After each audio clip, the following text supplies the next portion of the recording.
के रुपए गहने सब सब कहाँ गए? मुरली, मनोहर, गिरधर!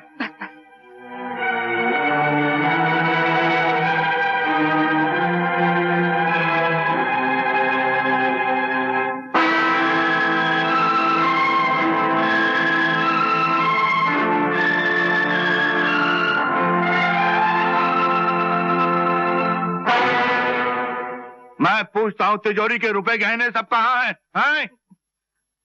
पिताजी, उन सबका तो हम लोगों ने आपस में बंटवारा कर लिया। बंटवारा? अरे बाप तुम्हारा अभी जिंदा है और तुम लोगों ने बंटवारा कर लिया है? गोपाल, तुमने मुझे इसके बारे में कुछ भी नहीं बताया। तो खुद इसके बारे में कुछ भी नहीं जानता पिताजी। वाह वाह मेरे सपूतो, वाह वाह वाह। देखा मुरली की माँ, ये है आज के जमाने की औलाद। बाप अस्पताल गया तो समझे कि वहीं से शमशान को निकल जाएगा, घर वापस आना नहीं है, इसलिए कर लो जायदाद का बंटवारा। हाँ, हॉस्पिटल जाने से पहले बंटवारा तो आप कर गए थे, हमने तो सिर्फ आपकी आज्ञा का पालन किया है। अच्छा, मेरी आज्ञा का पालन किया तो ठीक है। अब वो सारे रुपए गहने जो तुम लोगों ने बांट लिए आपस में, उन्हें वापस तिजोरी में रख दो। सुना नहीं मैंने क्या कहा है? अरे मूर्खो, अब मेरी आज्ञा का पालन करो ना। आप शांत हो जाइए। मुझे चिल्लाने से मना करती हो और इन बेगैरतों को मना नहीं करती, समझाती नहीं है? कल अगर ज्वाला प्रसाद जी के यहाँ 3 लाख रुपए नहीं पहुंचे ना, तो हमारी बेटी का रिश्ता टूट जाएगा, उसकी सारी जिंदगी तबाह हो जाएगी, बर्बाद हो जाएगी। और उसका सारा कारण ये होंगे ये तुम्हारे ये बेगैरत मूर्ख। अरे मेरा मुंह क्या देख रहे हो? पिताजी, आपकी बड़ी बहू कह रही है। बड़ी बहू? कौन, तुम्हारी बीवी? हाँ, बीवी के गुलाम, बोलो क्या कह रही वो? बोलो।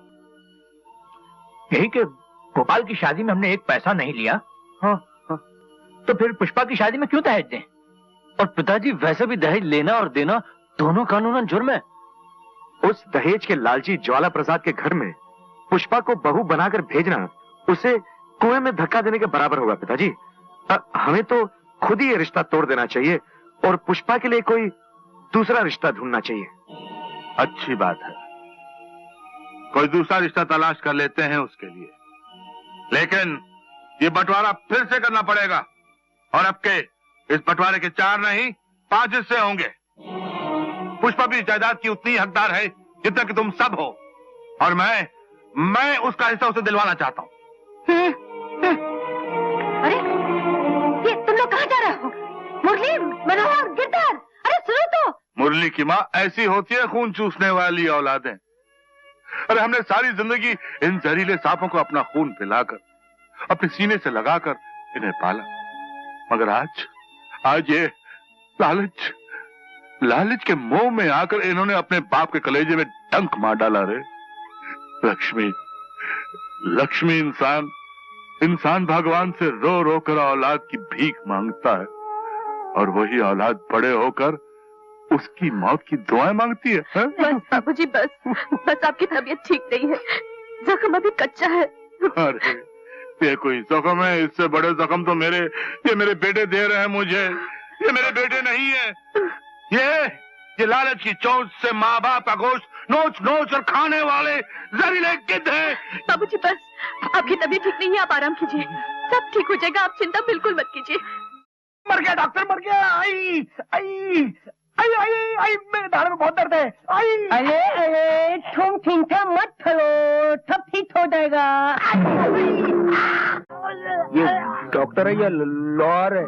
पकड़ पाना और हथौड़े से इलाज करता है। इसी मेरे आपका बाप का इलाज किया था। हो सकता है अगलापन हथौड़ी और पकड़ पानी से निकलता हो। इसके हाथ में बहुत ताकत मालूम। हाँ, बड़ा डॉक्टर है।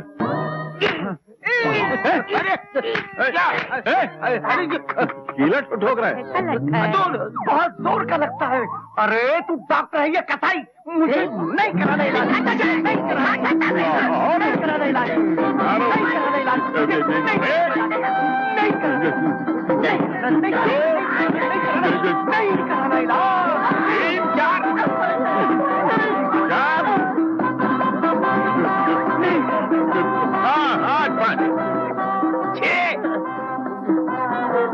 कुत्ते की जैसी हालत हो गई देखो। आया अरे दुनिया तो मिली थोड़ी थदाली नहीं है, तो आता है थिला थलवाता है, पता दिए भीतर मार मार कर चला जाता है। अच्छा ले तो हमको ये इलाज नहीं करवाना है। अरे चिंता मत चलो, हथौड़े के 3 फटके मारूंगा तब ठीक होएगा। हथौड़ी के फटके? हमारी जबान को क्या घोड़े की टांग समझ रखा है? तो फटके मार के नाल लगाएगा? अरे पहले मैं नल लगाता था। तू पहले ना लगाता था। अरे तूने ही मेरे आपको मार डाला, उसकी जबान पे हथौड़ी के फटके मारा, मेरे बाप सीधा ऊपर से चला गया, जवानी में मेरे को यतीम कर दिया और मेरी माँ को बुढ़ापे में विधवा कर दिया। मैं तेरे को नहीं छोड़ूंगा। गिरा दो मैं दूर कर देता हूँ। अगर साले की जवान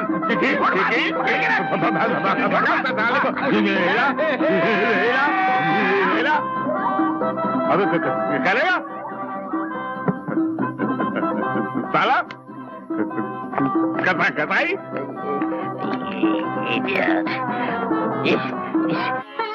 अरे गोपाल बेटे शीतल कैसे आए? ये आपकी अमानत पूरे 3 लाख रुपए हैं जी। लेकिन इतनी जल्दी क्या थी? अभी तो बहुत दिन बाकी है। आज नहीं तो कल देना तो था ही, सोचा जब पैसे पास हैं तो दे ही दें।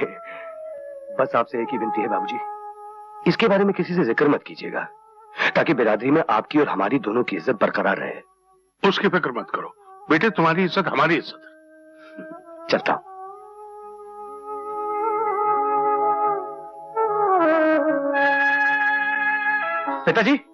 पिताजी मैंने कहा था ना कि मैं सब ठीक करके आऊंगा, कर दिया। ज्वाला प्रसाद जी बिना लेन देन के शादी के लिए तैयार हो गए। मुझे विश्वास नहीं आता। विश्वास क्यों नहीं आ रहा?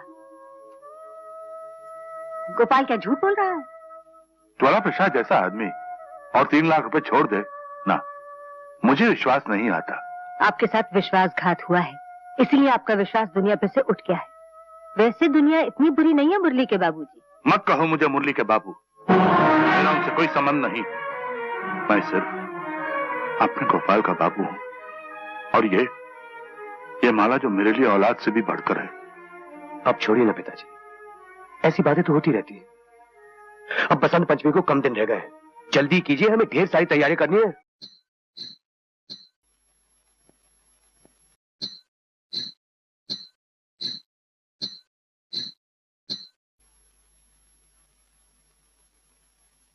गोपाल, क्या बात है?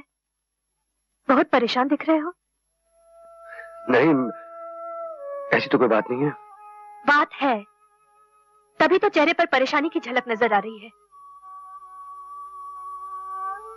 देखो, तुम चाहे सारी दुनिया से अपने दर्द को छुपा सकते हो, लेकिन अपनी पत्नी से नहीं, क्योंकि पति और पत्नी के दिल एक होते हैं और वो अपने दिल से एक दूसरे के दर्द की आवाज सुन सकते हैं। तुम्हें मेरी कसम, बताओ ना क्या बात है? बताओ ना गोपाल, शायद मैं तुम्हारी कुछ मदद कर सकूं। बात दरअसल ये है माला, पुष्पा हमारी एक ही तो बहन है। कल उसकी शादी होगी, जहां तक पैसों का सवाल है वो तो मैंने इंतजाम कर लिया है, मगर ये जेवर गहने मैं सब लाऊं तो कहां से लाऊं? बस इतनी सी बात? अरे इसका इंतजाम मैं किए देती हूँ। इसमें चिंता करने की क्या बात है गोपाल के बाबू? द्वारका प्रसाद जी हमें गहने उधार दे देंगे और शादी के बाद हम उन्हें। आओ बेटी। बाबूजी, आपने कहा था ना कि मैं आपकी बहू नहीं, आपकी बेटी हूँ। हाँ बेटी, तू जन्म से हमारी औलाद ना सही, मगर हमारी औलाद से बढ़कर। तो फिर ये छोटी सी भेंट स्वीकार करेंगे? ये क्या है? गहने हैं पिताजी, पुष्पा के लिए। गहने? किसके गहने?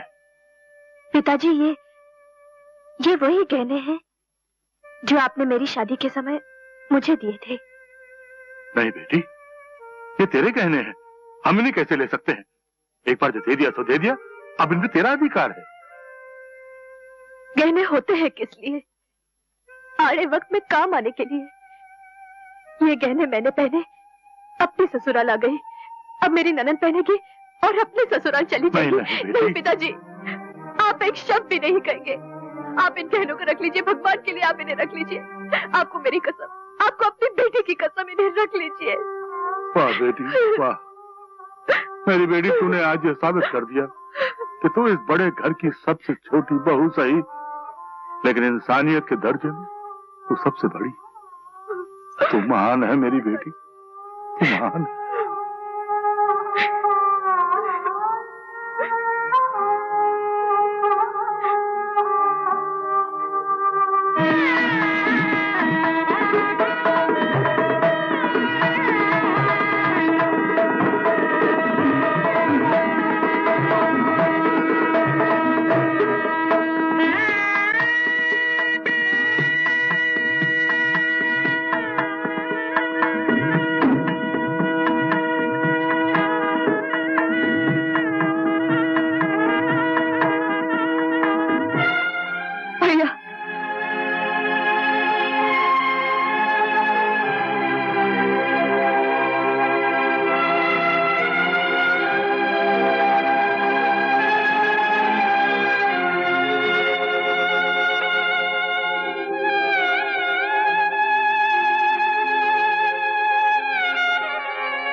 अरे ठहरो बेटे, ऐसे कैसे दस्तखत कर रहे हो? एक बार पढ़ तो लो कि इसमें क्या लिखा है।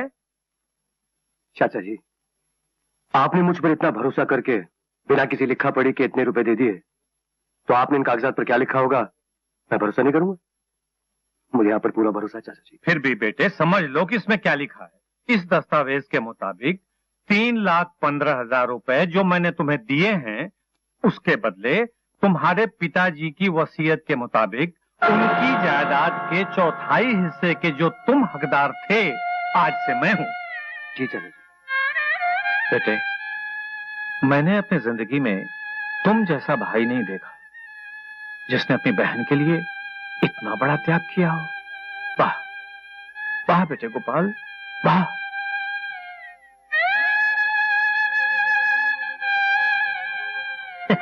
Yes. Yes.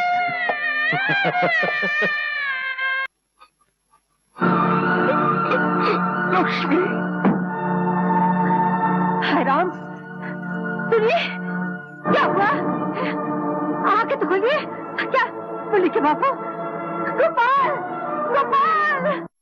नैनम छिन्दन्ति शस्त्राणि, नैनम दहति पावकः, न चैनम क्लेदयन्ति आपो, न शोषयति मारुतः। अच्छेद्यो अयम् अदाह्यो अयम्, अक्लेद्यो अशोष्य एव च। नित्य सर्वगतस्थाणुर्, अचलो अयम् सनातनः। न जायते म्रियते वा कदाचिन्, नायम् भूत्वा भविता वा न भूयः। अजो नित्यः शाश्वतोऽयम् पुराणो। लक्ष्मी, तेरा क्या होगा? गोपाल, बेटे गोपाल, अरे बेटे, तेरा कौन ध्यान रखेगा? रे सब ठीक हो जाएगा, आप चिंता मत कीजिए। पिताजी, पिताजी आप मत छुओ मुझे। तुमसे कोई भी मेरे करीब ना आए। राक्षस, तुम लोग जहरीले सांप हो। तुम लोगों ने बचपन में माँ का दूध पिया, बड़े होकर बाप का खून चूस लिया। अरे राक्षस लोग, दुष्ट, अब तुम सबको मेरी मौत का इंतजार है ना? अब तुम लोग मेरी चिता की आग से अपनी खुशियों के दिए जलाना चाहते हो, है ना? शांत हो जाइए। लक्ष्मी, इन सबको मना कर दो इन सबको। मेरी अर्थी को इनमें से कोई भी कांधा नहीं देगा। कोई भी खाना नहीं देगा मेरी आरती को। मेरा एक ही बेटा है, मेरा एक ही बेटा है गोपाल। पिताजी, मेरी चिता को ये आग देगा। पिताजी, मेरा को पिताजी, नहीं पिताजी जी घर में बचा के रखना चाहते थे, एक एक पैसा संभाल के रखना चाहते थे, मगर ये दौलत का दुश्मन